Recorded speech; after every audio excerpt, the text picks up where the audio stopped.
Hi everybody, my name is Drew Giannato with Knights Media Network, and today we're going to look at one Bellarmine history professor who has quite the interesting history himself. Somebody who became one of Bellarmine's most respected professors despite the rough and difficult path he endured.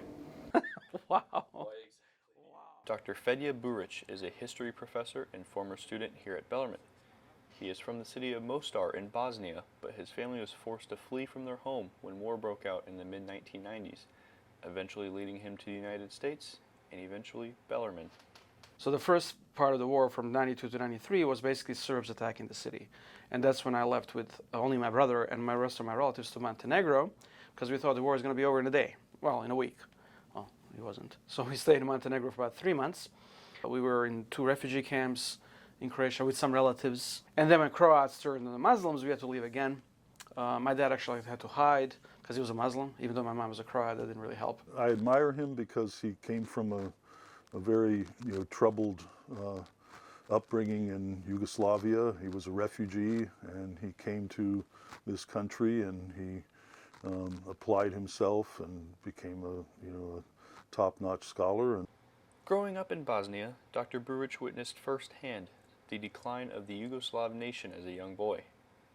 Even becoming Tito's pioneer, a status given to children at the age of 7 to symbolize their future as a pioneer to the future of Yugoslavia, named after communist dictator Josip Broz Tito. And also people wanted to hear my story. That's also why I became a historian, I think.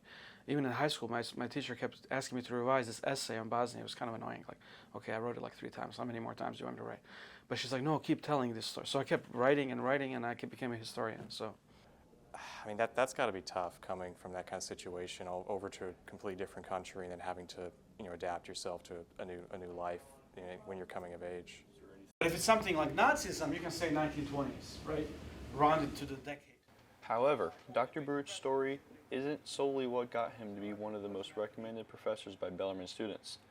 Students are quick to describe Dr. Buric as cool, hilarious, and fun, but also effective and an overall great professor. No, I think he brought a very unique perspective to his class, and I've always appreciated that. I like to know homework, and I like to know tests. But yeah, he's funny, he's nice, and he knows what he's talking about. Some professors don't, and it's really annoying, and he does. If I were going to be a history professor, he would be one that I would try to emulate. Well, I want him to be, I know, again, this is overused, career ready. I hate that word. But yes, in some job, in whatever job or whatever career they pursue, to see there are many different avenues open and how they can pursue those avenues and how they can use their critical thinking skills, research skills, and to kind of look back on their classes with kind of nostalgia.